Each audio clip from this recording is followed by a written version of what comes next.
en algún lugar, no sé en dónde, no lo recuerdo, se juntan en algún lugar todos los jefes de Estado de Iberoamérica. Si viene el rey de España, en ese momento estaba Zapatero, en Venezuela estaba Chávez, Fidel Castro, qué sé yo, Bachelet estaba en Chile, Evo aparece por allí, creo que Correa también aparece. Y entonces, congregados los jefes de Estado, se montan en un barco y naufragan. Y van a dar una isla, donde están todos los presidentes, pero se llama isla presidencial.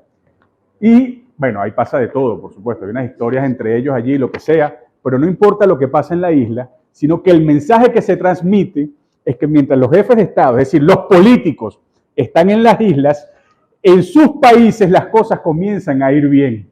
Entonces comienza a subir el PIB, se comienza a batir la inflación, comienza a derrotarse la delincuencia, y entonces hacen notar una y otra vez que sin políticos les puede ir mejor a las sociedades, y es posible realizar el bien común sin políticos de oficio y de profesión.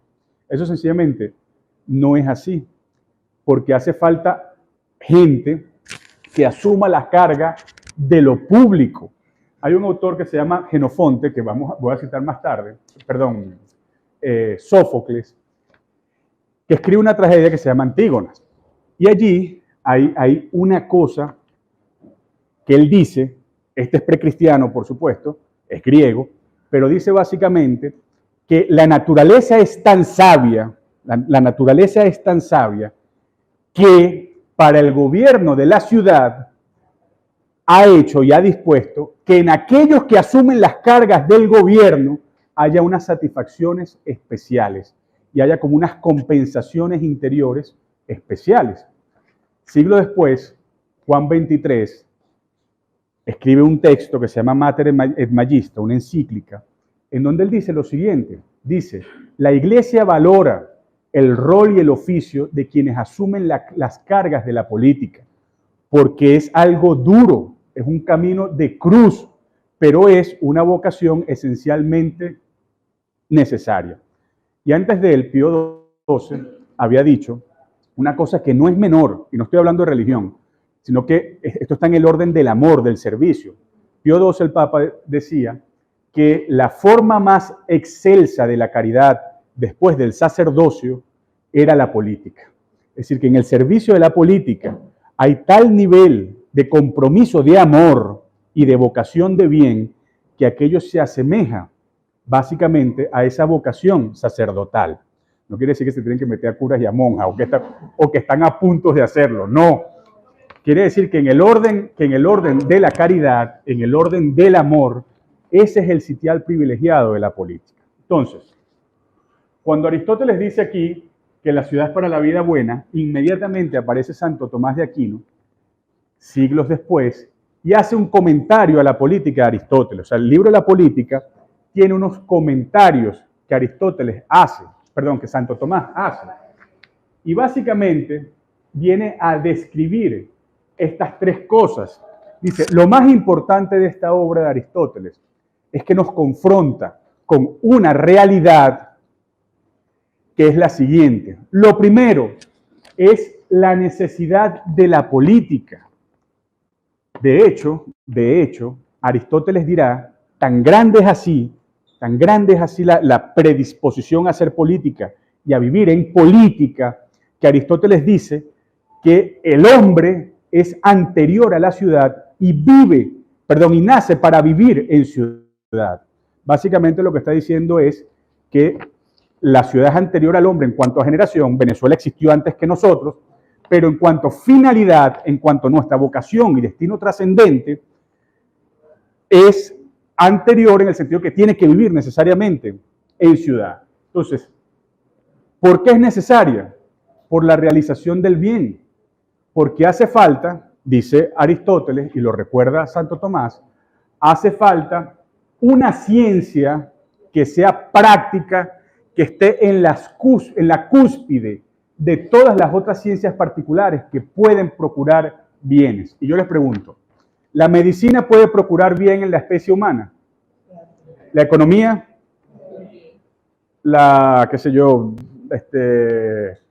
educación, todos, ¿verdad? Producen bienes, pero son bienes parciales, ¿cierto?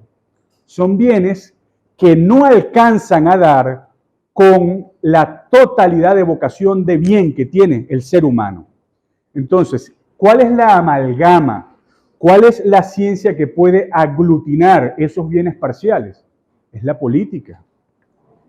Es la política, pero además con una filigrana muy delicada, que es no politizar malamente las ciencias particulares y el todo de la sociedad. Fíjense que digo malamente, no politizar malamente. Es decir, no invadir de poder los fenómenos o las realidades que no deben estar inundadas de poder, ¿cierto? Les pongo un ejemplo de una realidad que no debe estar inundada de poder. Levanta la mano quien es madre o padre. Ajá. Imagínese usted que yo aparezco por allí. ¿Qué edad tiene? El niño. No. Por favor. No. ¿Qué edad tiene su hijo o su hija? ¿Ah? 23, 14. Ok, vamos a quedarnos en el de 8 porque es más sensible. Imagínese que el de 8, que debe estar en tercer grado, segundo grado. Pues a usted le llega una notificación del colegio y dice, mira, el Ministerio de Educación ha decidido que todo niño mayor de 8 años tiene que hacer instrucción premilitar y tiene que recibir clases de marxismo, por ejemplo. ¿Qué hace usted? En principio me pongo, denuncio la vulneración del derecho del niño, porque va a ser ideologizado ante el Consejo de Protección, ante la Fiscalía. Ok. ¿Y qué hace ICDC por allá? Si eso ocurre en mi caso, eso depende de la perspectiva con la cual lo veas. Exacto. Porque eso pudiera ser una riqueza intelectual, conocer el pensamiento del adversario para poder enfrentarlo. Ok. Es una perspectiva. Ok, entonces voy a decirlo. El militar es relativo, ¿sabes? Voy a precisar entonces. Imagínense ustedes que que la instrucción premilitar es con el objeto de que los niños de 10 años vayan a la guerra. Tal. Ok. E imagínense ustedes, ¿usted es magallanero o caraquista? Ok, imagínense usted que la circular dice que el niño debe ser necesariamente magallanero. Me parece bien, Claro, pero básicamente, ¿de qué estamos hablando? Estamos hablando de un ámbito de la existencia humana donde el poder no tiene por qué determinar cuál es el cauce o orientación de la personalidad y del desenvolvimiento de la persona. Entonces, eso es politizar de mala manera, porque es básicamente empreñar de fenómenos de poder arbitrario lo que es esencialmente libre. ¿Qué tanto qué? ¿Albedrío tendría ese niño de 8 años? Depende, porque en cuanto niño hay un espacio de conciencia, de interioridad y de personalidad que preservar. ¿Qué es lo que ocurre? Que el niño está en crecimiento y en formación. Y como está en crecimiento y en formación, entonces el orden natural de las cosas, esto no es ideológico, el orden natural de las cosas es que los responsables directos e inmediatos que tutelan ese proceso de desenvolvimiento y de formación del niño sean los padres. Y por eso es que casi en todos los estados constitucionales del mundo hay un esquema según el cual el rol del Estado en la educación no es primario, sino subsidiario. Es decir, que se respeta el espacio de autonomía de los padres y de manera auxiliar o ancilar entra el Estado a procurar asistencia a los padres para que se pueda educar bien el niño. Eso se comprende perfectamente, pero como al inicio indicaste que era con una perspectiva natural humana, pues es humano que si bien para muchos estudiar Marx puede ser una pérdida de tiempo, para mí no lo es, y que tampoco lo es si estudiar a Rousseau y leer a Foucault y instruirte de todo lo que tenga que ver con el pensamiento liberal, porque me parece que tiene que haber un equilibrio entre todo. Ese es el tema que digo. Si tú puedes permitir que un niño de 8, de 10, de 12 o un individuo de 40 años pueda nutrirse intelectualmente, lo que significa una u otra, creo que ese equilibrio es necesario. Pero coincidirás conmigo que, y creo que no debía haber dicho marxismo, pero coincidirás conmigo, que aún dentro de la cierta conveniencia de recibir ese espacio formativo, de conocer ese ámbito de pensamiento de la realidad, existe un orden para que la psicología del niño y el proceso formativo lo pueda asimilar. Es decir, no estarías tú de acuerdo, creo yo, en que el niño sea sometido a eso a los 8 años antes de ser sometido a los procesos de las ciencias básicas o de lo que fuera. Y tampoco estarías de acuerdo en que, bien sea nacionalsocialismo, fascismo o marxismo, sean colocados frente a la conciencia, no con fines de ilustración, sino de adoctrinamiento. Ok, eso es otra cosa. Claro, no, exacto. Y lo otro es la obligatoriedad. Les pongo un ejemplo interesantísimo. ¿Han escuchado ustedes el caso de los crucifijos de las escuelas públicas italianas? Un caso que litigó el Estado italiano ante el Tribunal Europeo. ¿Les suena? En los años 2000 hubo una gran polémica en Europa porque en las escuelas públicas, que los italianos llaman de instrucción pública, regía un reglamento de educación dictado en la época de Mussolini y establecía que en las escuelas públicas debía haber un crucifijo, porque Italia se consideraba entonces un estado confesionalmente católico. Unas familias musulmanas demandaron la cuestión, ¿cierto? Dijeron, mira, nosotros no somos católicos, no tenemos por qué estar presididos en el proceso de formación de nuestros hijos de esa confesión concreta del catolicismo. Y demandaron y ganaron en el ordenamiento jurídico italiano. Ganaron la demanda, la nulidad del reglamento, y entonces se ordenó eliminar los crucifijos. El Estado italiano apeló a la sentencia ante el Tribunal Europeo y dijo lo siguiente, bajo la dirección de un abogado, un jurista que se llama Joseph Weiler, que es judío, no es católico, pero se dedica a la libertad religiosa.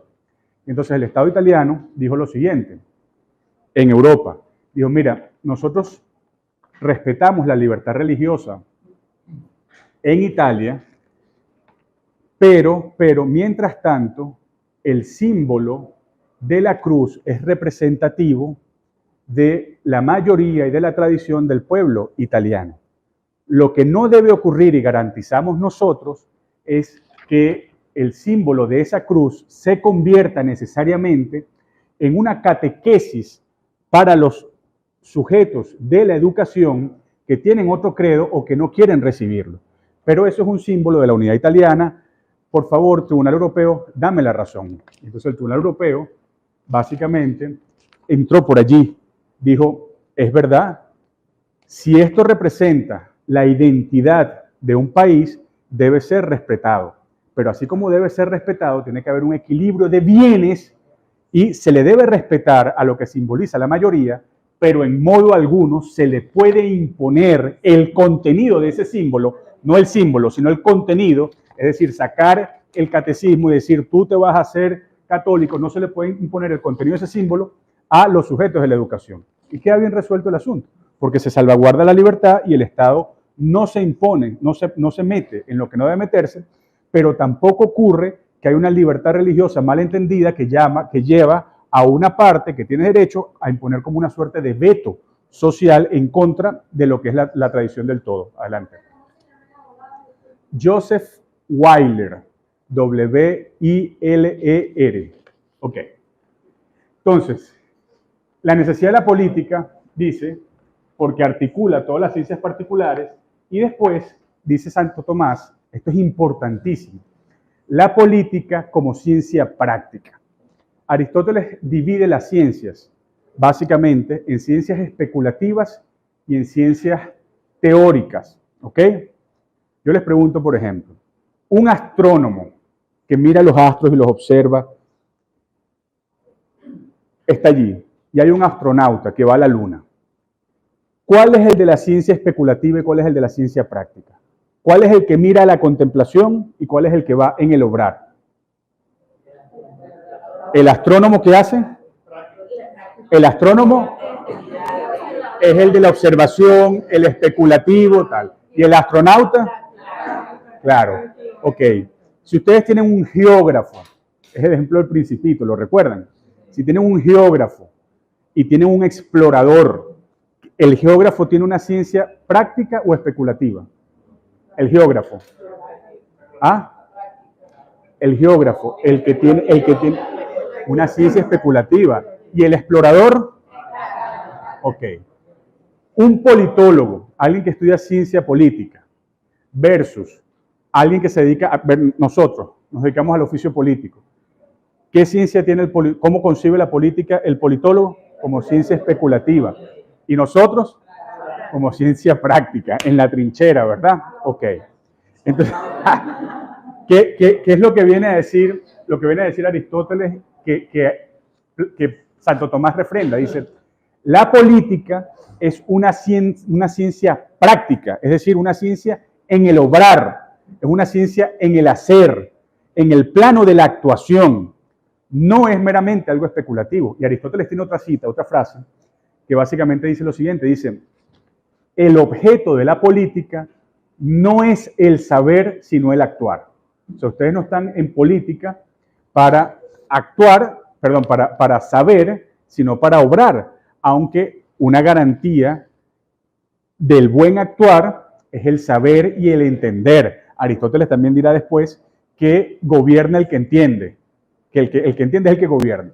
Yo se lo digo, a veces hay deliberaciones, por lo menos en mi partido, es así, hay deliberaciones en donde provoca decir, pero miren, damas y caballeros, recordemos que lo nuestro no es la especulación, no es el debate teórico, aéreo, sino que cómo apuntamos a la práctica, cómo apuntamos al hacer, al incidir sobre los demás. Y después, el sitial de la política, y es la dignidad propia de la política, dice Aristóteles, es la ciencia arquitectónica y principal en cuanto al bien último y perfecto de las cosas humanas. ¿Ustedes han escuchado algo tan bonito de la política? ¿Ah? Es la ciencia arquitectónica de todas las que hay en la ciudad, ¿cierto? Porque, por ejemplo, fíjense ustedes que llegamos al poder, Entonces, hay que gobernar. ¿En qué consiste gobernar? En todo y en nada. El político es un todero, en general, pero además es un todero y tiene que atender todo, pero sin dedicarse directamente a las cosas en un sentido, salvo las competencias que son indeclinables y propias del oficio del gobierno. Por ejemplo, el monopolio de las armas. Eso no se puede delegar, ¿cierto? ¿La educación se puede delegar? Sí. La salud la pueden ejercer los privados. El sistema penitenciario también. No es esencialmente un ámbito del oficio duro del gobierno. Pero el uso de las armas ¿se puede delegar? No, ¿verdad? Porque si se delega, entonces el gobierno pierde el monopolio de la violencia, y si pierde el monopolio de la violencia, entonces la ciudadanía se convierte en un caos y en aquello que Hobbes sintetizaba bajo la fórmula de el hombre es el lobo del hombre, ¿cierto? Ok, pero es la ciencia arquitectónica. El político sí tiene que saber cómo incidir en la salud, en la educación, en el mercado laboral, en la economía, y allí aparece el arte propiamente del gobierno, en actuar para hacer florecer los distintos ámbitos de la vida social, pero sin invadirlos malamente. Pero además dice que es principal en cuanto al bien último y perfecto de las cosas, porque el bien último y perfecto de las cosas, en el plano de lo humano, quitando el plano de lo trascendente, es la realización del bien común. Es que haya una materialización de la justicia en el orden humano, en el orden social.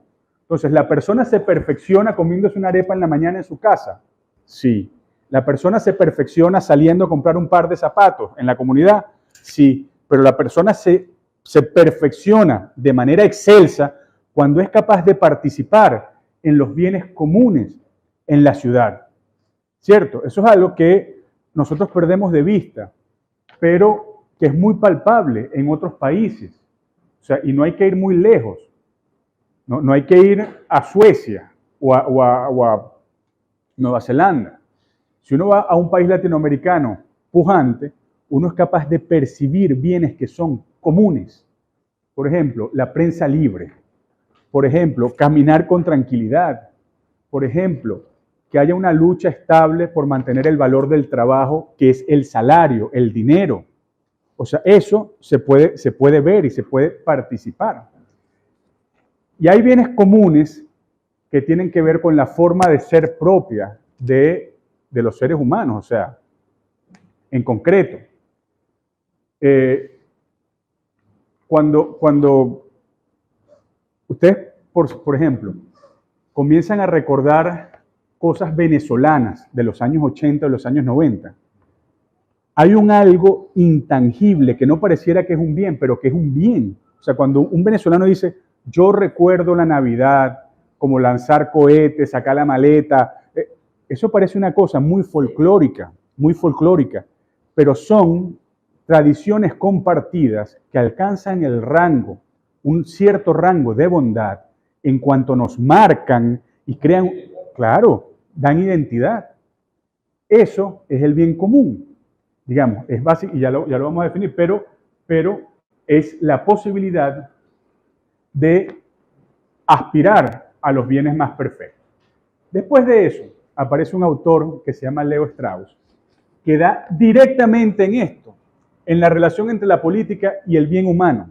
Este autor, que es judío, Leo Strauss, es alemán de ascendencia judía y judío de religión. Básicamente tuvo que salir huyendo de Alemania durante la Segunda Guerra Mundial. Y se fue a Chicago, se fue a Estados Unidos, e hizo una escuela en la Universidad de Chicago, que son los famosos straussianos, quizás los han escuchado, Leo Strauss. Y tiene un libro que se titula ¿Qué es la filosofía política? Y básicamente, él toma la cita de Aristóteles que les refería antes. El objeto de la política no es el saber, sino el actuar. ¿La recuerdan? Ok. Y entonces él dice,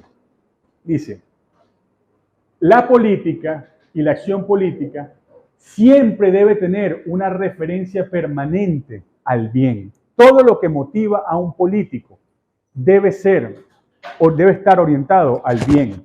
Y entonces él dice, a esto hay que sacarle ideología.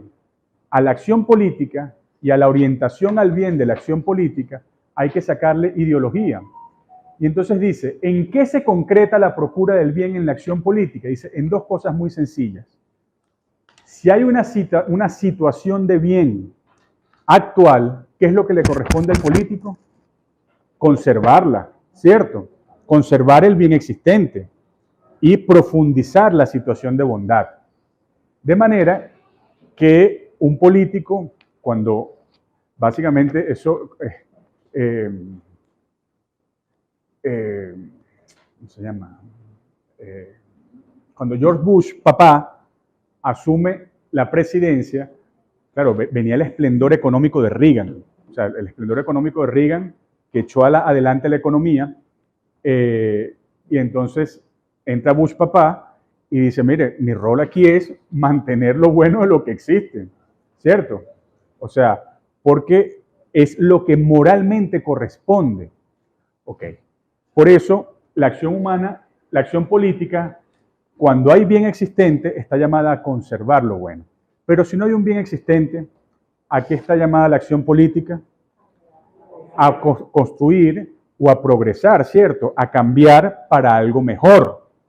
Y entonces, cuando dice eso, Leo Strauss dice, ven ustedes cómo la acción política tiene como referencia el bien y no la ideología de lo conservador o de lo progresista. No importa, porque eso es secundario, es accesorio. Lo que importa es que haya una referencia nítida del bien, de lo que corresponde para alcanzar el bien de todos. Ok. En ese sentido, hay una relación entre política y bien humano, que encuentra su conexión en una palabrita que es propia de la tradición griega más clásica y que ha sido recogida por toda la filosofía política posteriormente, la filosofía política medieval, la moderna, la contemporánea e incluso hoy. Y esa palabra, a través de la cual se vinculan la política y el bien humano en el alma de la persona, esa palabra es la siguiente: virtud. ¿Ok? ¿Cuál es el vínculo? ¿Cuál es la realidad humana que permite que se realice lo bueno en la persona? Es la virtud. ¿Y qué es la virtud? Ajá. Hacer el bien, mantener los valores. Ajá. Orar pensando en los demás con principios, con ética, con moral. Pero de vez en cuando. Siempre. Cuando hablas de una persona, cuando hablas de una persona virtuosa, ¿a qué te refieres? Una persona que obra bien todo el tiempo. O que por lo menos lo intenta, ¿cierto? Lo tiene como. Ok. Por eso es, por ese carácter permanente, es que Aristóteles dice que la virtud es un hábito operativo bueno, es decir, un hábito, no un tiro aislado, sino una repetición de actos que permiten que el alma adquiera un hábito hacia un determinado bien. ¿Cuáles son las virtudes? Pues hay muchas, pero hay 4 que son las que los clásicos llaman las cardinales, que son como las madres de las virtudes de las cuales derivan las demás. ¿Les suena cuáles son esas virtudes cardinales? ¿Ah? Son 4. 4. 4 virtudes cardinales. No, fe y amor son virtudes teologales, pero no son cardinales. Las cardinales son humanas. Ah, justicia es una. Templanza, fortaleza y la propia del político, prudencia. Prudencia, ok. Esas son las 4 virtudes cardinales, son como las madres de todas, ¿cierto? Entonces, la joven, por favor. Exactamente. Entonces, ¿qué significa que la política debe aspirar al bien humano? Significa que la política debe promover de alguna manera que se realicen las virtudes en las personas particulares, para que con una virtud en los ciudadanos o con ciudadanos virtuosos, el bien sobreabunde del alma de los ciudadanos y sea un capital moral que se coloca en la ciudad o que se coloca en el orden de lo común, ¿cierto? Cuando ustedes dicen, Alemania es un país de puntualidad, ¿qué quiere decir eso? Claro, pero ¿qué quiere decir en concreto? Porque Alemania no existe. ¿Qué quiere decir? Que los alemanes son virtuosos y que el cúmulo de las relaciones humanas trabadas entre los alemanes está inundada por el hábito de la puntualidad que existe en lo común porque antes existe en la vida privada, ¿cierto? Y entonces allí aparece un tema que es súper polémico, que es cómo se aborda la relación entre la ética pública y la ética privada. ¿Tienen relación? ¿Hay que separarlas o están absolutamente conexas? ¿Qué opinan? Creo que están conexas, pero en determinados momentos tienes que saber diferenciar. Explíquese para ver cómo. Por ejemplo, yo soy una persona y como tal tengo ciertos valores, ciertos principios, ciertas creencias y en determinados momentos yo puedo fijar una posición en virtud a lo que soy. Pero póngamelo en ejemplo concreto. Yo tengo tal convicción y actúo de tal manera, pero dígame en concreto. Por ejemplo, familiar de cáncer, a padecer, porque sé, lo que he estudiado, lo que he leído, que probablemente no sobreviva. Lo sé, porque lo estudio, porque me preparo para eso. Pero mi fe sea, mi función como ser humano, le quiero que viva, me dice otra cosa, que si va a vivir, que tengo que creer, aunque mi razón me dice todo. Claro, pero allí estás en el plano de lo personal, de lo particular. O sea, tienes un problema personal y familiar y la diatriba que existe no tiene que ver con lo público, sino con tu debate interior para afrontar el problema. Pero no hay una vinculación de tu actuación en lo privado y de tu actuación en lo público. Yo opino que están conectadas, porque por un ejemplo sencillo, si yo no trato bien a las personas de mi casa, por mi alrededor de privacidad, como en lo público cuando te alguien lo va a hacer bien, voy a hacer oscuridad a la casa que hay en la calle. Se supone que, así como usted dijo, que los animales son puntuales, es porque cada uno desde la puntual. Yo tengo el hábito de tratar de todas las personas de la madre en lo privado. Claro. O sea, el ejercicio de la virtud en lo privado se refleja en lo público, ¿cierto? Por lo menos hay otro ejemplo que me acaba de recordar, una persona que tiene una función de poder y esa persona, supongamos que es cristiana, que hizo el cristianismo, va a las veces, es muy evangélico. No, católico no, evangélico. Y esa persona es, no sé, presidente del Consejo Municipal del municipio de Sucre y quiere imponer una ley, una ordenanza municipal. Él no se puede basar en lo que es En su fe. en su fe para promover esa ley, sino se tiene que ir a las necesidades Claro. que hay en esa. Claro. Ok. Eso, o sea, sí, pero eso es otro, sí, pero eso refleja otro problema, que es el título de actuación. ¿Por qué? Porque la persona humana recibe de manera, o sea, vamos a hacer una, digamos, una desviación momentánea.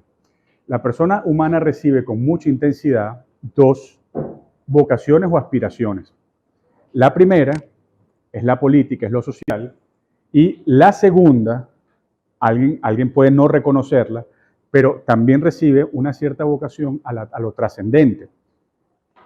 Pero hay dos ámbitos distintos. O sea, política y religión son realidades que tienen autonomía entre ellas.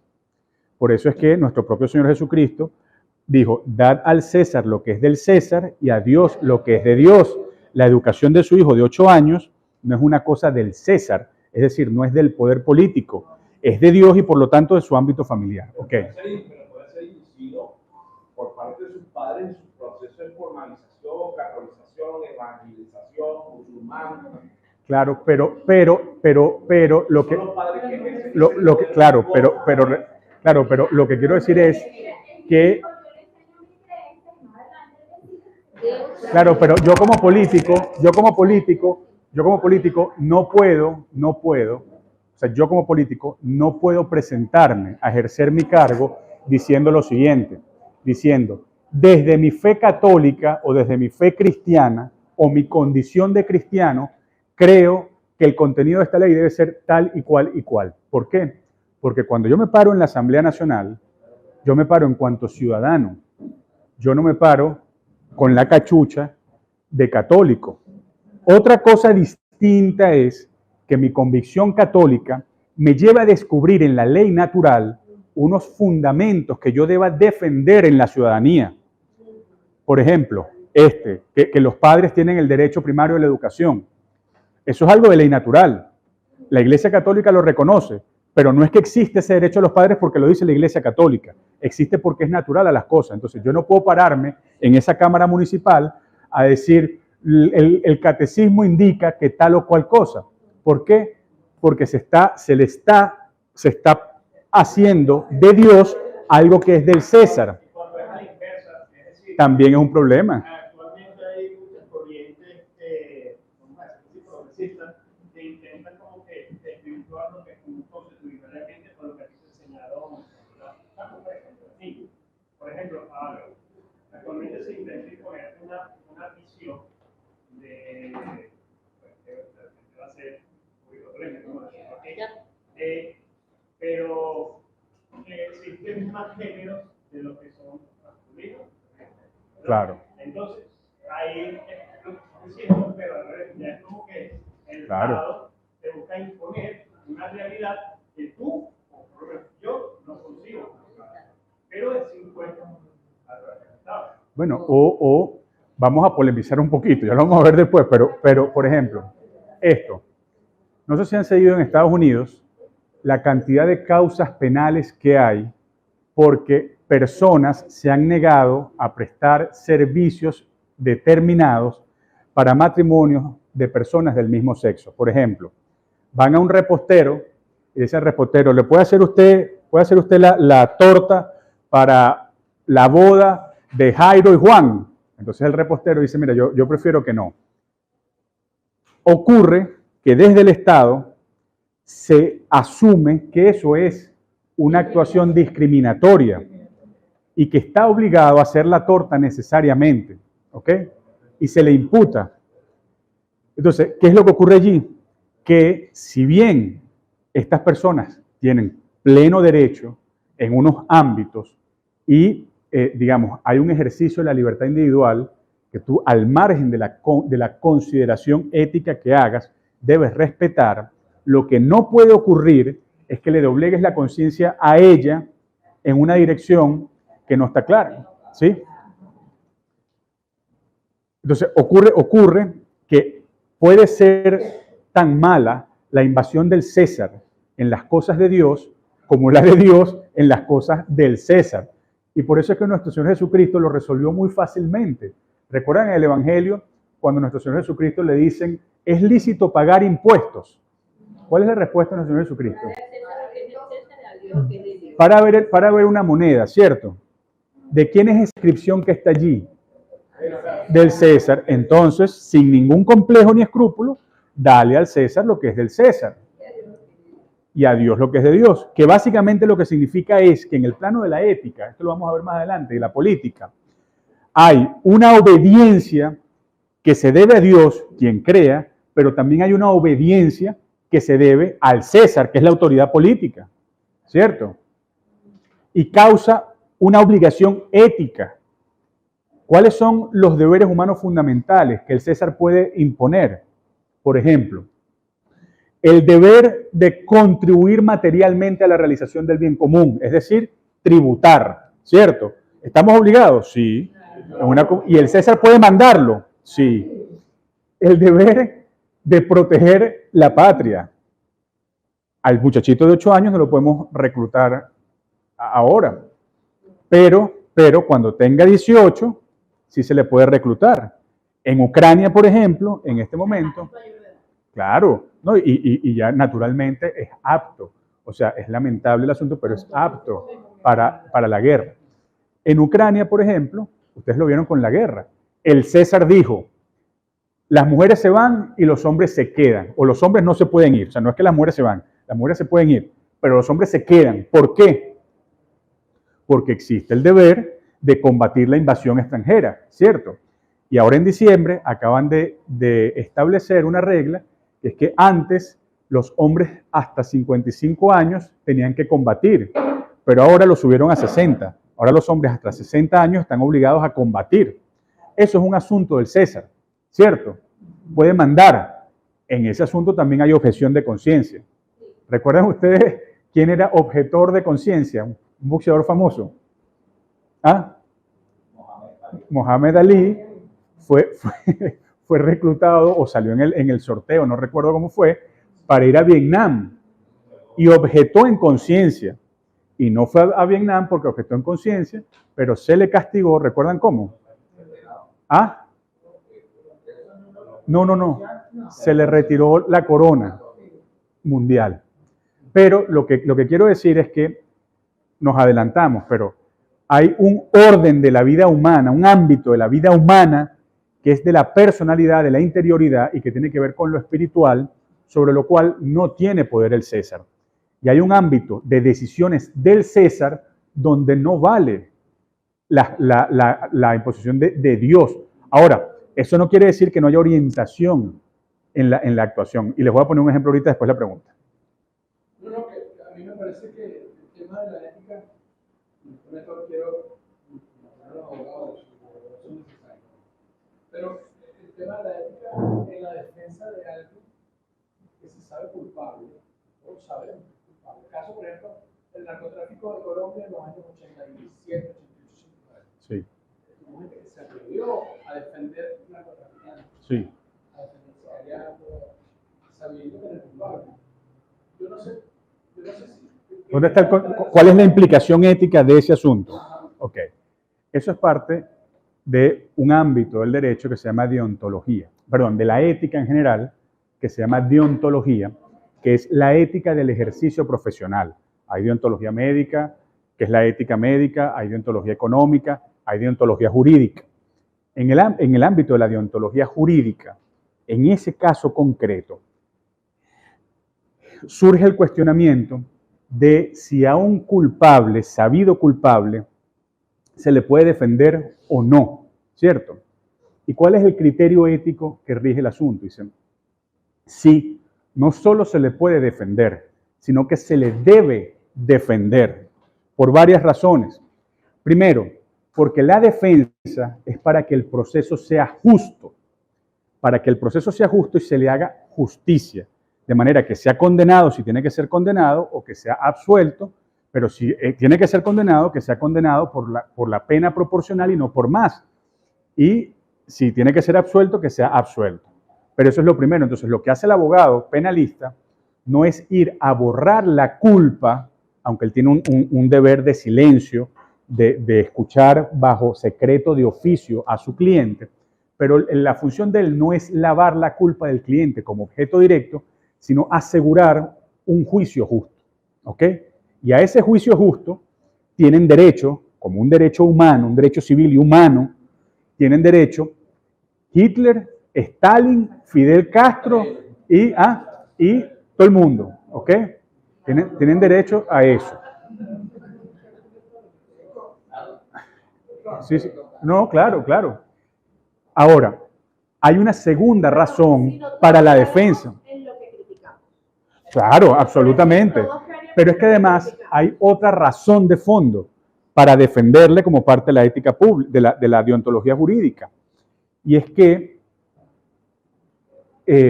debe haber un rayo de esperanza que permita que en el proceso judicial penal se vea el comienzo de la rehabilitación humana y de la regeneración humana.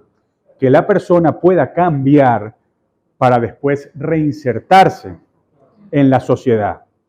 Cuando ustedes leen la Constitución venezolana, que es muy, muy bonita, en cuanto al sistema, al régimen penitenciario, se establece que la rehabilitación y la regeneración para la reincorporación social son los fines del sistema penitenciario. Y es lo lógico, porque si no, no es una utopía, y ya vamos a eso, pero piensen lo contrario, Si no se tiene la regeneración y la reinserción como una aspiración, estaríamos cayendo en lo que el Papa Francisco ha llamado la cultura del descarte, es decir, el hacernos nosotros tan soberbios que nos creemos dioses, que somos capaces de juzgar qué persona debe ser descartada de la sociedad y echada a morir sin ninguna posibilidad de regeneración moral. Okay. Cosa distinta es que haya reincidencia, contumacia o que haya que proteger a la sociedad de alguien que reincide en esto, ¿ok? Y es cuando aparece el debate de la pena de muerte, sobre si es lícita o no es lícita la pena de muerte. Vamos a profundizar allí, vamos a pinchar eso. ¿Es lícita la pena de muerte? Ajá. Nos estamos desviando un poquito, pero creo que es útil, ¿verdad? No, y con la situación de Venezuela cuando esto pasa. O sea, que este país no quede como herido de tal manera que entonces todo se convierta en una retaliación, en un ánimo de venganza o en una situación de descarte de lo que hemos tenido. Descarte total, claro. Primero aquí. Porque fíjese, por lo menos yo lo veo, ¿no? O sea, bueno, en mi caso he estado con muchas situaciones complejas, viendo que las cárceles, situación de Pero el Estado venezolano, que tiene una constitución maravillosa, ¿no? Si se quiere decir, no aporta realmente las herramientas para nosotros poder ayudar a esas personas a reincidir. Claro, no, a reinsertarse. A reincidir sí, pero a reinsertarse no. A reinsertarse en la sociedad y fortalecerse en sus valores humanos. Porque cuando llegan a un sistema penitenciario o una cárcel, ahí lo que encuentra es toda la condición social, claro, inhumana, y cómo, o sea, que es difícil, como yo le digo a la libertad, tú tienes la posibilidad de selección. claro. Como si donde está recluido o recluida. Bueno, es que eso ocurre cuando se suscita en la realidad lo que Juan Pablo II llamaba estructuras de mal. Hay momentos en las sociedades en las cuales se establecen unas estructuras que son unas estructuras de mal. Les pongo algún ejemplo de estructura de mal. Las cárceles venezolanas deberían ser elementos para la reinserción y la regeneración, pero son para el pranato, eso es una estructura de mal. Hay un famoso caso de una persona que es prana en este momento, que se llama el Chimara. ¿Eso le suena? Es la persona perdón, mataron a un actor que se llamaba Gianni Chimara, no lo recuerdo, pero lo mataron, y se llevaron preso a un inocente, al que no lo mató. Y el que era inocente fue a la cárcel, para sobrevivir en la cárcel se fue envileciendo, y hoy es el PRAN. Entonces, ahí no solo es que no hubo regeneración, es que hubo degeneración de la persona. Entonces, las cárceles son una estructura de mal. Por ejemplo, la pornografía es una estructura de mal, ¿cierto? La prostitución es una estructura de mal. La trata es una cosa que los venezolanos estamos padeciendo terriblemente. La trata de blancas, de mujeres venezolanas y de personas en general, claro. Es una cosa horrible. Entonces, ahí aparece el debate más de fondo sobre la regeneración, que es qué significa la pena de muerte. ¿Es lícita moralmente? ¿Se justifica? ¿Sí o no? ¿Qué opinan ustedes? No se justifica primero porque lo que queremos hacer humanos sabemos que es inherente a la persona. Pero es lícita. Puede llegar a ser lícita si la ley lo permite. Ahí está, pero ¿Ah? un estado de asesino no debería. Ya, entonces, no es lícita. Son dos preguntas. Si es lícita y si se justifica. Hay países donde se lícita, por ejemplo, República Famosa de ahorita en las protestas de género femenino defendiendo a las mujeres por derechos. No recuerdo el país que Irán. Entonces eso fue condenado a muerte. Claro, pero hay que distinguir una cosa.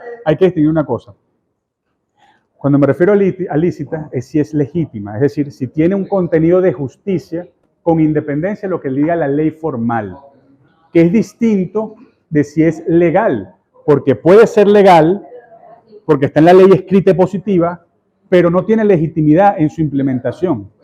Entonces, la legítima defensa, perdón, la pena de muerte es legítima, se puede legitimar.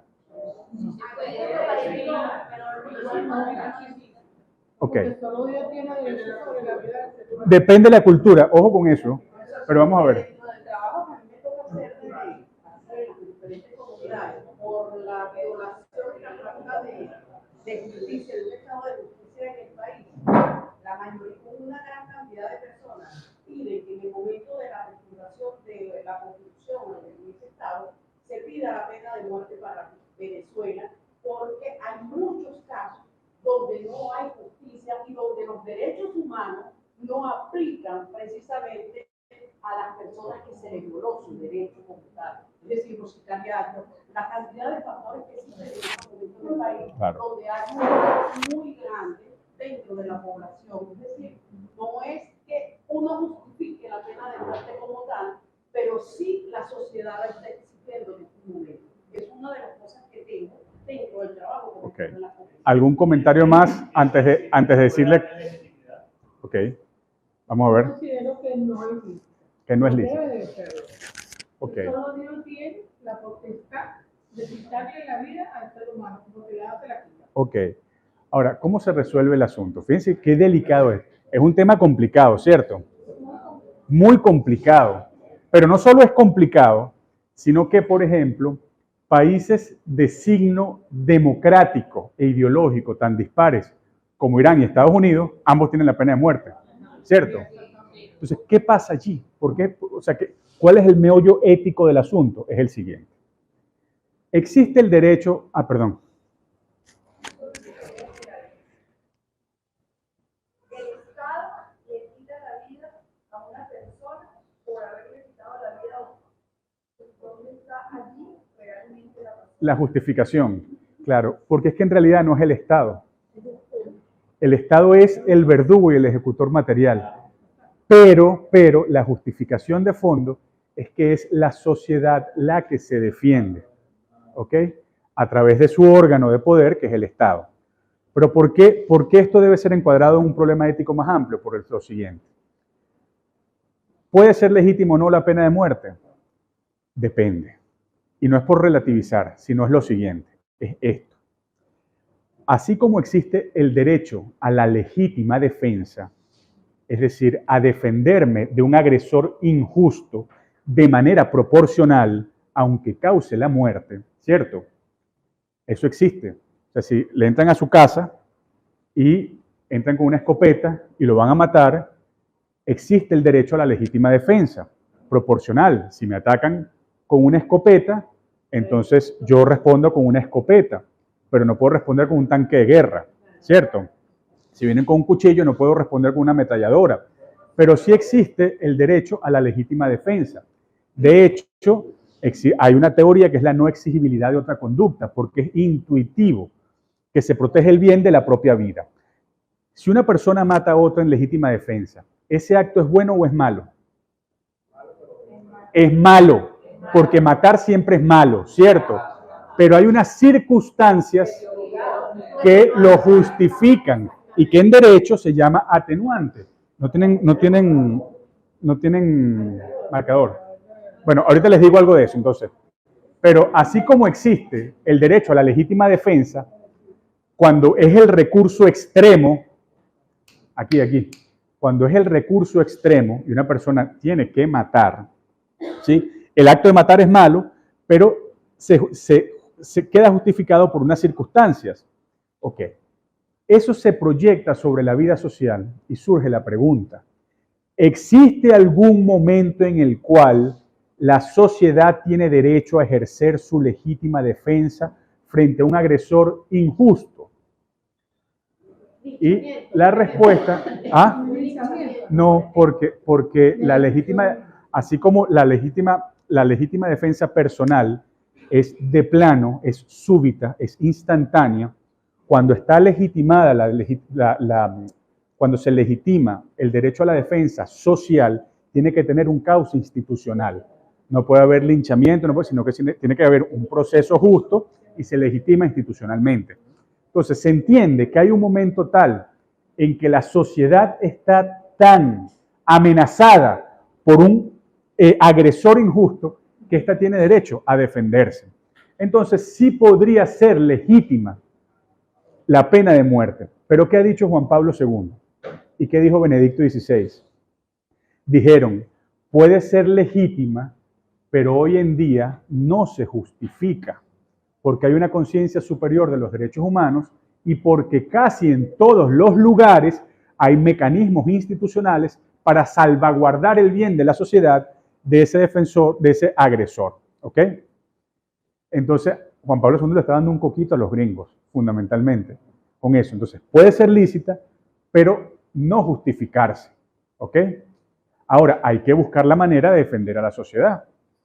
Y puede haber parámetros rasos, como el venezolano. En el caso venezolano, no está permitida constitucionalmente la pena de muerte, está prohibida, pero además está prohibida la cadena perpetua. La pena máxima en Venezuela es de 30 años.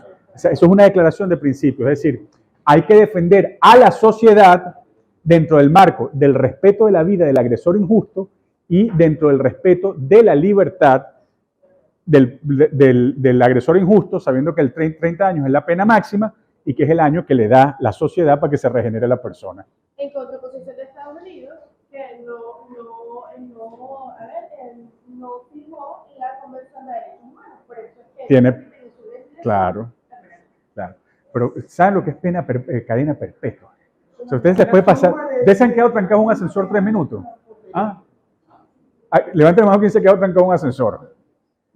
Y hay desesperación, ¿verdad? Imagínense ustedes, cadena perpetua. La sentencia que te dice 7 cadenas perpetuas, 15 años. Claro, claro.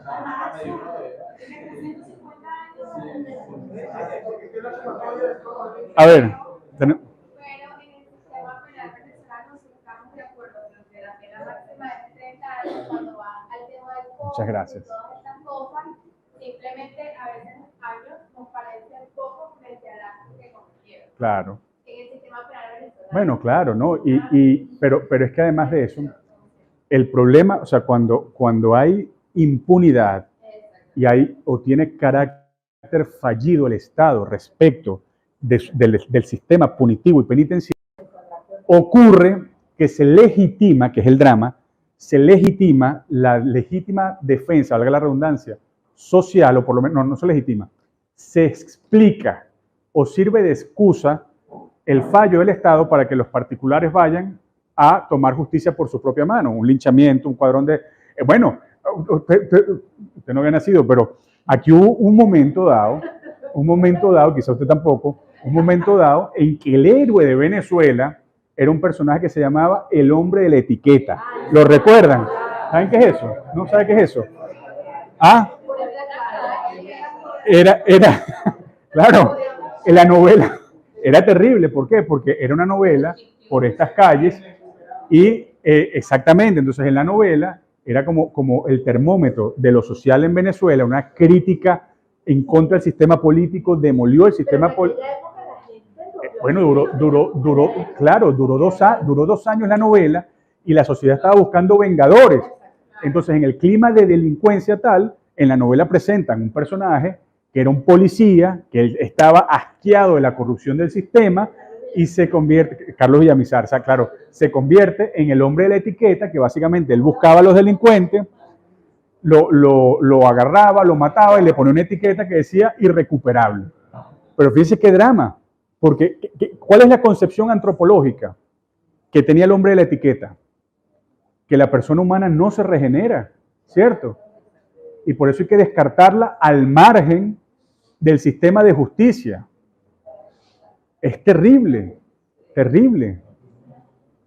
Fíjense, Nos fuimos para donde no era, pero les prometo que vamos a volver. Desde el punto de vista de la ética y de la estructura, el génesis justamente, yo trabajo en una institución en materia penal, en materia de protección, como debe ser FINAMI, antiguamente Instituto Nacional del Menor y antiguamente Consejo Venezolano del Niño, históricamente, ¿no?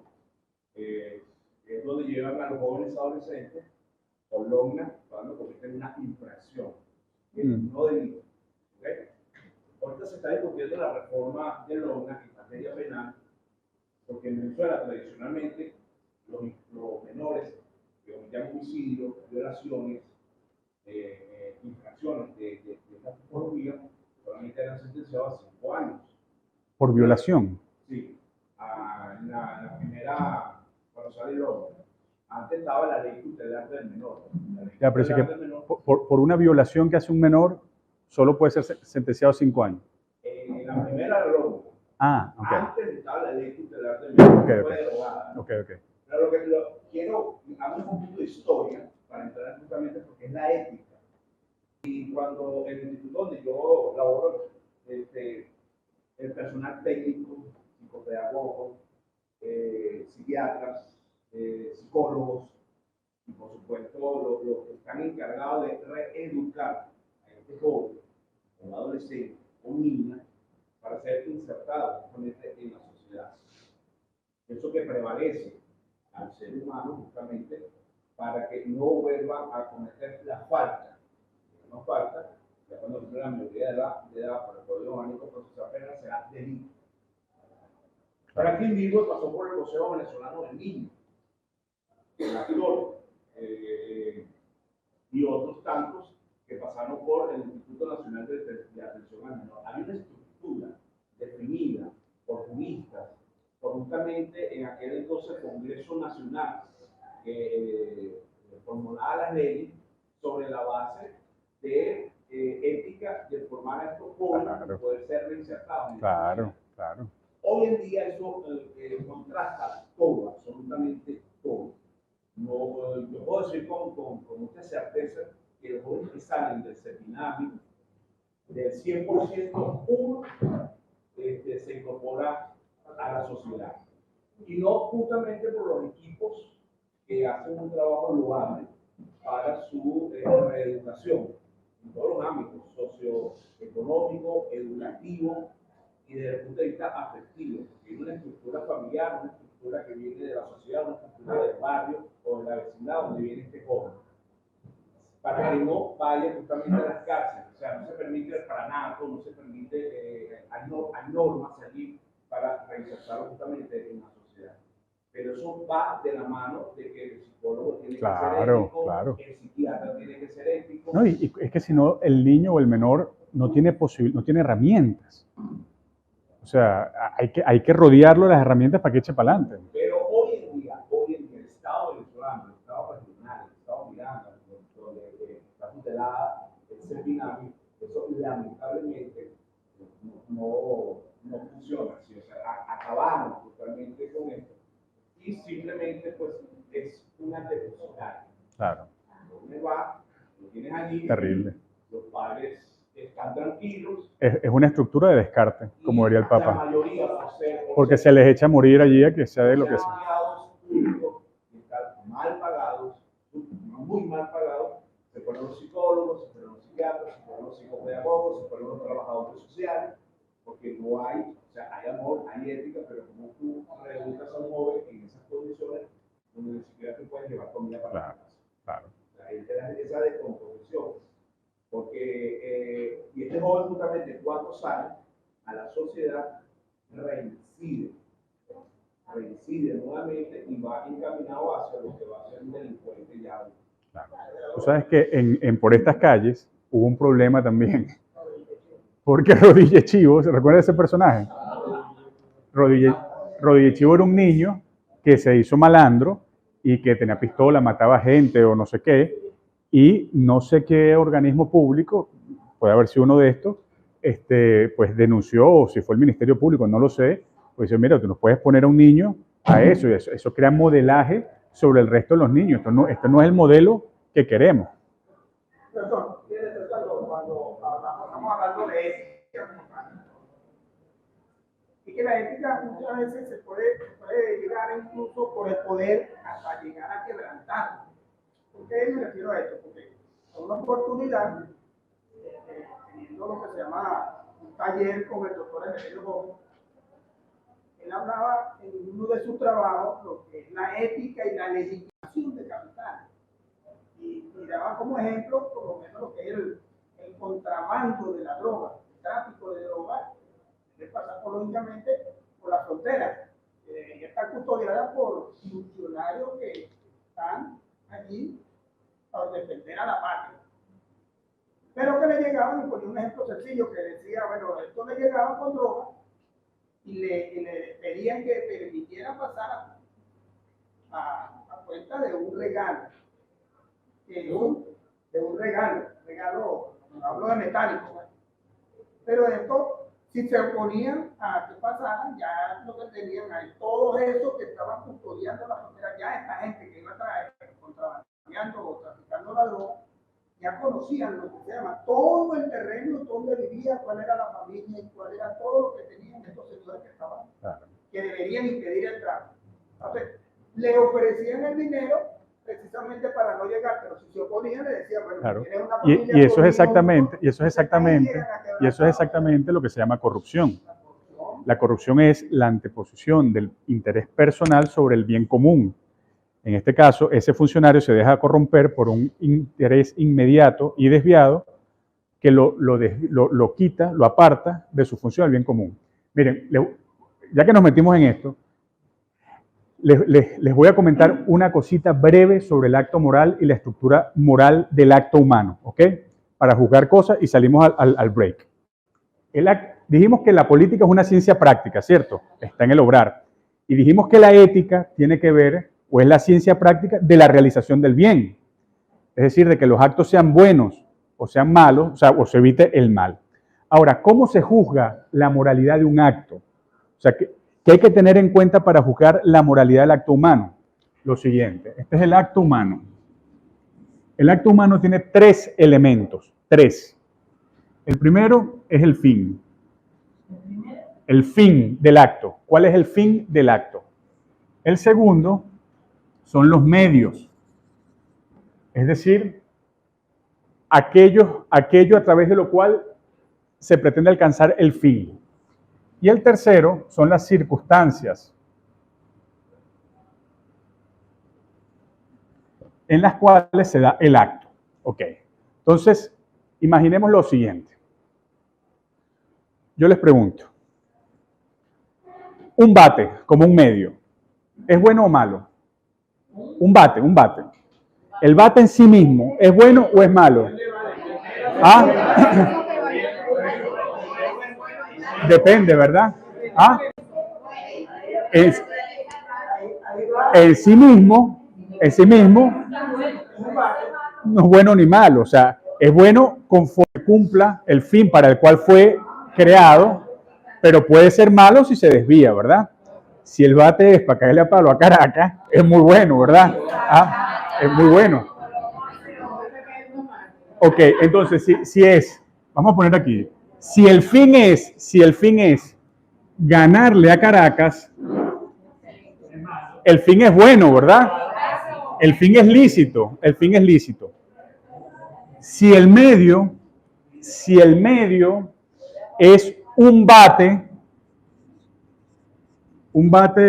tamanaco, el medio es bueno, sí, ¿verdad? Si yo lo empleo tal. Pero si es un bate con corcho, ¿es un medio bueno para alcanzar este fin? Es malo, ¿verdad? Ok. Y las circunstancias. Sí, no, estamos en medio del round robin.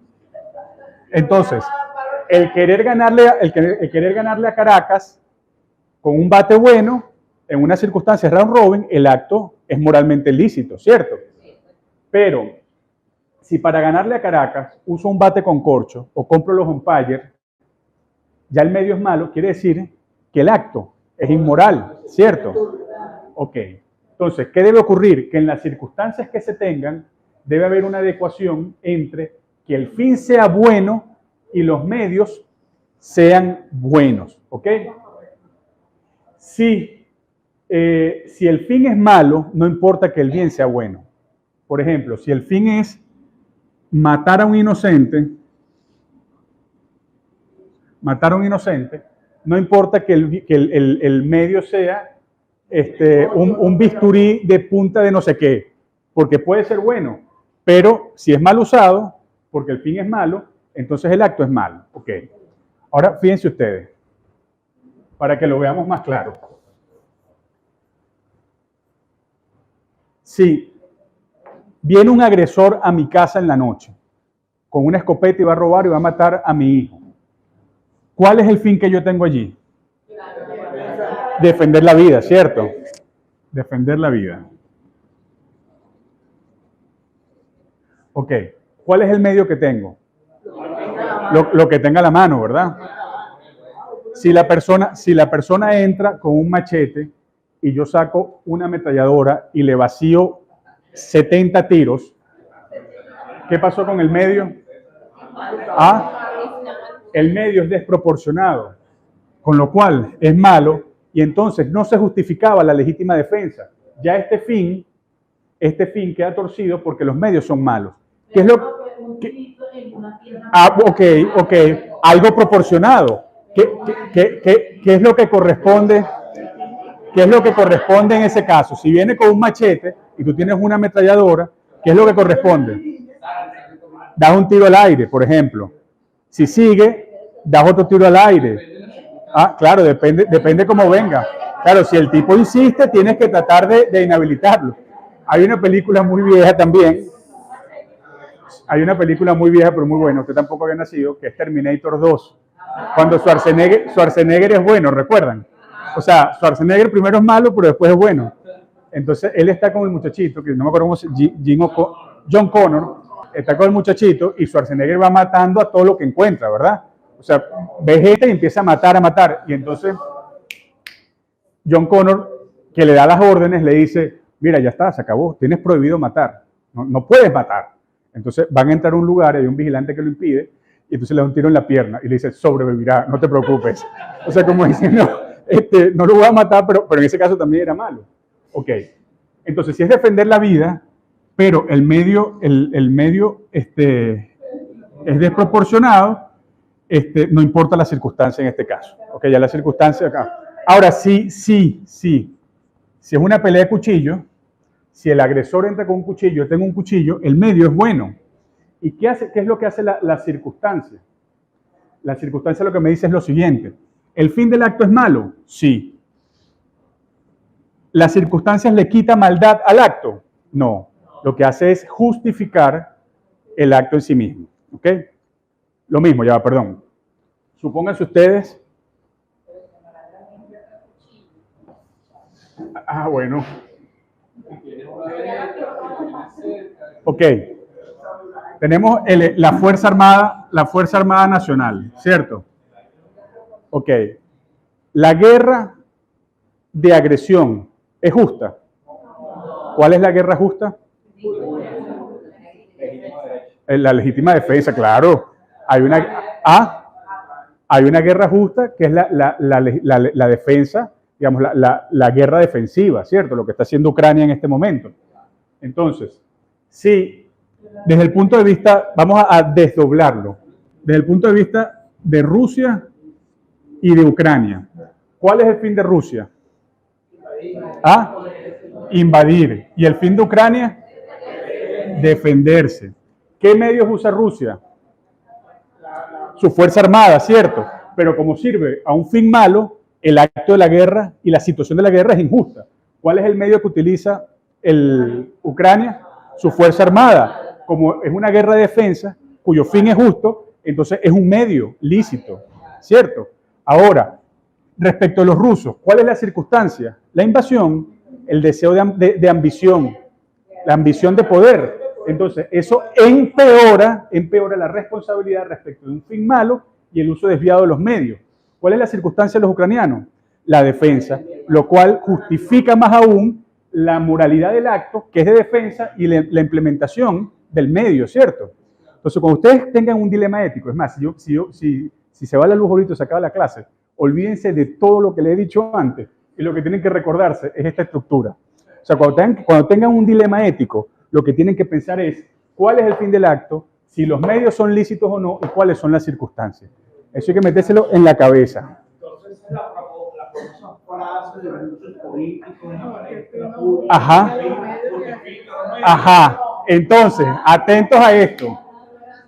El fin, esto es importantísimo. ¿Quién dijo eso? Maquiavelo. Ok.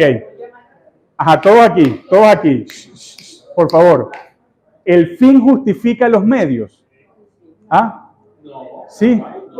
Cuando el fin es bueno, pero cuando el fin es malo, no lo justifica. Porque ¿cuál es el fin de Rusia? La invasión. ¿Justifica los medios? No. ¿Cuál es el fin de Ucrania? ¿Justifica los medios? Sí. Entonces, no es verdad que en política el fin justifique los medios. Yo quiero llegar al poder y entonces no importa si miento. O yo quiero llegar al poder y soy Macbeth. ¿Se acuerda de Macbeth? Alesia, ¿se acuerda de Macbeth? De Shakespeare. ¿Me lo cuenta? ¿No lo cuenta? ¿No se acuerda? Macbeth era un príncipe escocés que está recogido en una tragedia de Shakespeare. Y a Macbeth, él estaba feliz, pero iba pasando por un camino, salieron unas brujas y le dijeron, tú vas a ser rey de Escocia. Y Macbeth dice, pero yo ¿cómo voy a ser rey de Escocia si está vivo mi tío que es el rey? Y entonces la esposa empieza a comerle la cabeza y le dice, no seas cobarde, asume tu destino, las brujas te lo dijeron, anda a matar a tu tío. Y le pone un puñal y él va y mata al tío. Entonces, ¿cuál era el fin? La corona. Pero, ¿la corona podía ser lícita? Claro. Si él esperaba la sucesión, la corona le era lícita. Pero si el medio es la daga para precipitar la muerte, entonces hacerse la corona, ¿el medio es bueno? No. Entonces, el fin no justifica los medios. Por lo menos no cuando el fin es malo. No, dependiendo del fin. Si el fin es bueno, justifica los medios. Si el fin no es bueno, no justifica los medios. ¿En qué? No, claro, lo mismo. La circunstancia, murió de viejo el rey, ¿cierto? Murió de viejo el rey. Eso ennoblece el fin del acto, que es que se asuma la corona, por los medios lícitos que son las leyes del reino, ¿cierto? Mire, una pregunta. Levanten la mano quienes son de partidos políticos. Todos, ¿no? ¿Quiénes militan en partidos políticos? En partidos políticos, sí, ok. ¿Y quiénes tienen cargos públicos legislativos? Sí. O sea, ¿ustedes son concejales o legisladores? Todos. ¿De dónde? De Sucre. Libertador. Cristóbal Rojas. Ok. ¿Y cargo público de administración pública ejecutivo? Sí, claro. Estamos entre servidores públicos. Perfecto. Bueno. ¿Y los independientes quiénes son?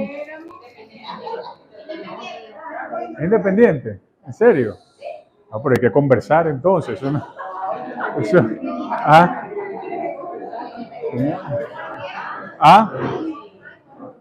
¿Por qué? ¿Por qué no? ¿Convencer de qué? Pero bueno. Mire, usted hizo la pregunta y se fue. ¿No? No, usted. No, usted.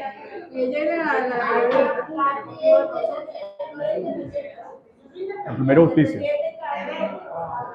Mire, entonces, vayamos aquí. Una última cosa antes de pasar a esa pregunta ética fundamental. Una pregunta. Aquí, todos concentrados, por favor. El juicio sobre la moralidad o inmoralidad de estos elementos del acto, ¿es objetivo o es subjetivo? ¿Es subjetivo? Sí. ¿Cómo es eso? ¿Cómo es subjetivo?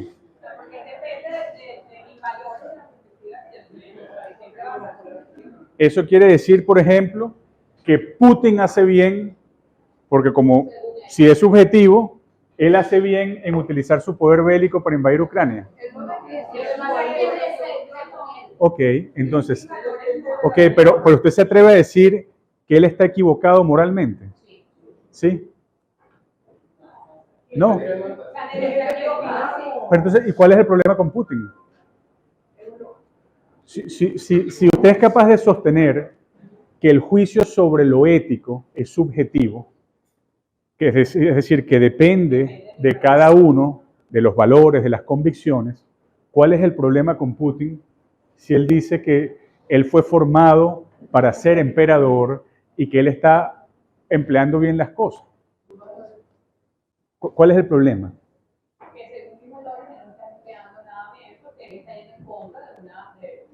Pero ¿cómo hacemos? Entonces, un choque de valores. O sea, ¿quién va a tener la razón? O sea, aquí ¿quién tiene la razón? ¿Putin o Zelensky? ¿Por qué? Si está perdiendo. Según lo que ella me dice, todos atentos aquí, miren qué problema en el que estamos. Según lo que ella me dice, ¿pero cuál es su nombre, concejal? Lourdes. Ok, según lo que me dice la concejal, el problema es que el juicio ético subjetivo depende del que lo haga. Y si hay dos convicciones subjetivas en choque, pareciera que la verdad va a ser la apreciación subjetiva del más fuerte. ¿Sí? Si Zelensky logra ganar la guerra con Occidente, entonces lo bueno, va a ser bueno porque él ganó la guerra, su convicción se impuso. Si por el contrario Putin gana la guerra, entonces va a ser bueno lo que hizo porque él logró imponer su convicción. ¿Es eso lo que usted me está diciendo? Más o menos. Pero eso me alegra. A ver. Ayuda a trascender y logre tener más aceptación percepción de la sociedad, porque son dos opciones completamente contrarias. Pero quien logre destacar entre la opinión pública de toda esa sociedad es quien evidentemente va a tener más aceptación.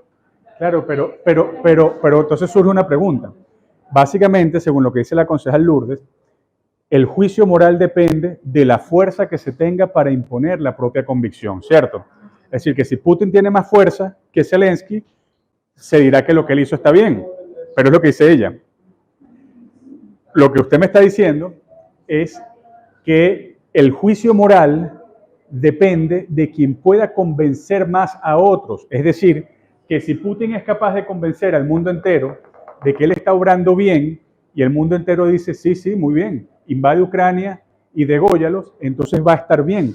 Pero que si impone, o sea, que si el juicio de opinión lo logra imponer Zelensky, entonces lo bueno será la convicción de Zelensky. ¿Es eso? Miren, saben que estamos en materia de ética y política, pero lejos de esto, y no importa, pero esto es la vida real. A ver. La subjetividad parte del hecho de que nosotros estamos suponiendo que el malo de la película es un yo tengo una opinión bien firme de lo que ocurre allí. Creo que definitivamente los intereses de Putin se imponen a la cañón. Pero lo subjetivo es que nosotros suponemos que Putin no se está defendiendo del esquema de ataque de la OTAN. Eso es lo que estamos suponiendo nosotros. Ahí está la subjetividad del tema.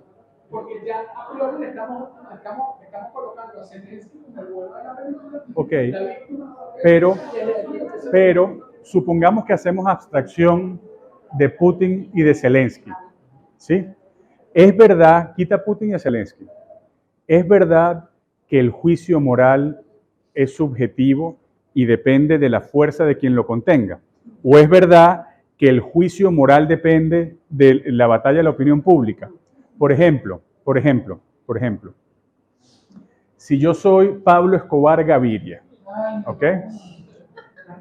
Pablo Escobar Gaviria, y yo logro que el 70% de los colombianos me apoyen y me valoren, o yo soy el hombre de la etiqueta y apoyo que el 90% de los venezolanos apoyen que matar irrecuperables está bien, o, perdón por lo que voy a decir, no sé, pero yo soy Bukele, el presidente de El Salvador, ¿sí?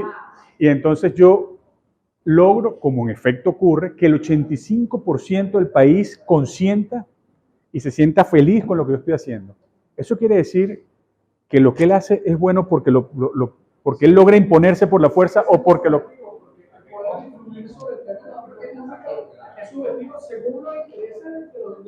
Ok, vamos a ponerlo más dramático. Resulta que ya no me llamo Putin y no me llamo nada. Me llamo Lourdes, soy concejal y creo un campo de concentración para matar judíos, ¿cierto? En Polonia. No es otra cosa. ¿Por qué? Porque los campos de concentración judía sobre la base de que Estados Unidos sobre la base de la creencia subjetiva de la superioridad racial.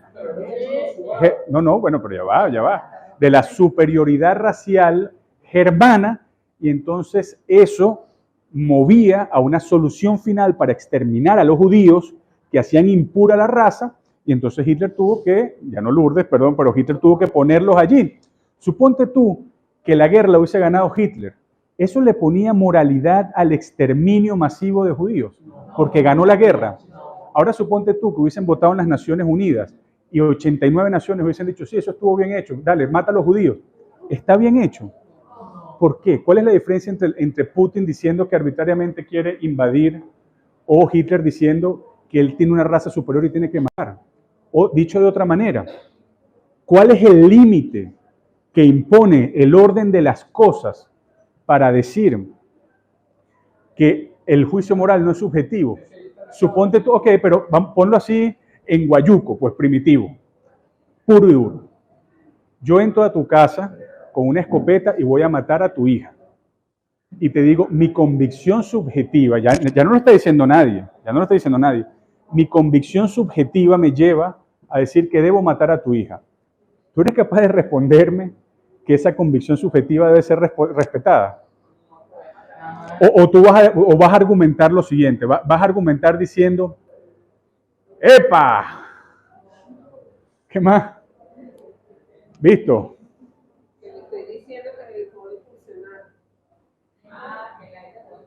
La verdad es que afuera es más frío. Gracias. Entonces, cuando ocurre eso, o sea, el razonamiento, fíjense eso, estamos allí, estamos en su situación, ¿no?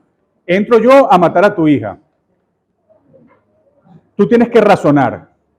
¿Cómo va a ser tu razonamiento? Aunque, o sea, ¿tú qué vas a decir? Tú vas a decir, caramba, es verdad, si él tiene la convicción subjetiva, él tiene derecho a intentar matar a mi hija, pero como mi convicción subjetiva es tener el derecho a defender a mi hija, entonces nos batiremos en duelo aquí. Eso es una posibilidad. Es decir, es válido su juicio para matar a mi hija y es válido mi juicio subjetivo de decir que defiendo a mi hija. Eso es una posibilidad. La otra posibilidad, no es otra cosa. No es otra cosa. Lo que pasa es que el problema lo tienes en la casa. Y el problema no es el de los judíos en el campo de concentración ni el de los ucranianos, sino algo que te toca directamente. Entonces, por eso lo ves más claro. Pero, entonces, es una posibilidad de decir, bueno, si él viene con la pretensión subjetiva de su derecho de matar a mi hija, yo tengo la pretensión subjetiva de defender a mi hija. Es una posibilidad. La otra posibilidad es que tú digas, mira, pana, tú no tienes derecho a tener una pretensión subjetiva de injustamente matar a mi hija, punto. Entonces ya el problema es otro, porque no se trata de tu convicción y la mía en torno a algo que es moralmente malo, que es matar a un inocente, sino que lo que se trata es de reivindicar la justicia en el acto concreto. Entonces por eso es que estos elementos no son subjetivos. Ahora, ¿qué los determina? ¿Qué los determina? El orden de las cosas, o sea, la ley natural. ¿Lo determina la religión? ¿Lo determina la ideología? No. ¿Qué lo determina en el fondo? La naturaleza humana, que tienes una criatura humana que es inteligente, que es libre, que tiene dignidad y que es exactamente igual en esa naturaleza y en esa esencia desde el siglo XIV a.C. hasta hoy en día, y es exactamente igual en dignidad en China que en Zamora, ¿cierto? Porque matar a un inocente en China en el siglo XIV es injusto y matar a un inocente en Zamora, por cierto, me pasó un susto terrible, hace 10 días, porque iba retrocediendo y casi atropello a una niña en Zamora de 4 años, una cosa, pero, o sea, afortunadamente el papá se portó muy bien, no pasó nada, el papá se metió, yo golpeé al papá, lo llevé al médico y se acabó, pero fue una cosa... En la principal, no sé exactamente cómo se llama, en donde hay un frigorífico, hay un Ferretotal, es como un centro comercial que tiene un frigorífico y un Ferretotal ahí. Pero fue una cosa terrible. Ajá, pero entonces vamos a eso. Cuando llega el pellejo, ¿verdad? Claro. No, es complejo, pero si tú a Hitler le dices, Hitler, ¿matar judíos es bueno? Dice, sí, porque lo requiere la germanización del mundo. Ok. Y ahora, cuando tú vienes y dices, Hitler, adelante, a la cámara de gas, ¿qué te va a decir Hitler? Ajá, porque se impone la naturaleza. Cuando tú le pones la escopeta y dice, adelante, a la cámara de gas, dice, no señor, esto no es así. Entonces, ¿qué pone de manifiesto esto? Precisamente la guerra mundial, depende de la naturaleza humana. ¿Y dónde se expresa la naturaleza humana? En los derechos humanos. Por eso después de la guerra se dictó la Declaración Universal de los Derechos Humanos, en donde sin preguntar por religión, por credo, por raza, por condición social, se dijo, estos son los derechos humanos que tanto Hitler como Stalin, como Mussolini o como Churchill o como cualquiera debe respetar, porque esto deriva de la condición humana en cuanto a condición humana y no es creación de un artificio intelectual, ni es creación de una ley positiva, ni es creación de un mero acuerdo, de un mero pacto. Son derechos preexistentes en la naturaleza, ¿cierto? Entonces, ¿qué es lo que ocurre? ¿Qué es lo que ocurre? Yo creo que es mejor que se pague, sí. Sí, porque si no es como caliente. ¿Qué es lo que ocurre? Que descubrir la moral natural es difícil y puede haber errores culturales. Por ejemplo, Aristóteles, que ha dicho todas estas verdades, Aristóteles justificó la esclavitud y decía que la esclavitud era un elemento esencial para el desarrollo económico de las ciudades. ¿Qué quiere decir eso? Que en ese momento la dignidad humana y la libertad estaban en entredicho, o quiere decir que Aristóteles se equivocó. Que Aristóteles se equivocó, punto. ¿Ok? Ok. Entonces, esto no es subjetivo, eso es lo que el Papa Benedicto XVI en filosofía se llama relativismo. Pensar que el juicio moral o el bien es relativo, se llama relativismo. Y el Papa Benedicto XVI habló de la dictadura del relativismo, es decir, de lo políticamente correcto o de imponer lo políticamente correcto. Les pongo un ejemplo terrible. Fíjense ustedes lo que es la mentira y lo que es la imposición de la fuerza de una convicción subjetiva. La Guerra Civil Española fue horrorosa, terrible. Una guerra que desgarró a ese país con 1 millón de muertos, fue una cosa muy mala. Hubo una persecución religiosa espantosa, mataron curas y monjas y religiosos como nunca, pero al mismo tiempo la reacción del bando nacional, es decir, de Franco, fue devastadora. Y una de las peores cosas que hizo Franco fue el bombardeo de Guernica. ¿Les suena eso? ¿Ah? Había un pueblito vasco que era la capital cultural tradicional del País Vasco, y como no se doblegaban, Franco los mandó a bombardear un pequeño pueblo. Pero lo hizo además ensayando con el aparato militar de las aviaciones italiana y nazi, o sea, italiana y alemana, de Mussolini y de Hitler. Utilizaron los aviones que después se utilizarían en la Segunda Guerra Mundial, los ensayaron con ellos en Guernica. Y fue horrible. Por ejemplo, fue un lunes, se hizo el lunes porque ese día era el mercado, había más gente en la calle para matar a más gente. Inmediatamente se activó el aparato de propaganda del franquismo para decir que no había ocurrido el bombardeo, que eso era un falso positivo, que no sé qué. Ok, pasó el bombardeo, afortunadamente un sacerdote quedó vivo y escribió unas crónicas y contó lo que había pasado en el bombardeo. Después que acaban con el pueblo que se llama Guernica, Franco, en su cinismo, fue al ayuntamiento y le pidió a los concejales del ayuntamiento que lo declararan hijo ilustre de Guernica. Es decir, no solo acabó con el pueblo, sino que colocó el relato de que su convicción subjetiva de aniquilarlos de esa manera era por el bien de ellos y que tenían que reconocérselo. Esa es la imposición del más fuerte. Cuando no hay verdades objetivas, cuando todo vale, entonces las relaciones de justicia ya no son de justicia, sino de poder. Es darwinismo, es la ley de la selva, ¿cierto? Porque si todo vale, ¿cuál es el problema en Venezuela? Si todo vale, ¿qué tiene de malo que hayan lanzado a Fernando Albán? Que lo hayan matado. ¿Me explico? O sea, si todo vale, ¿por qué luchamos?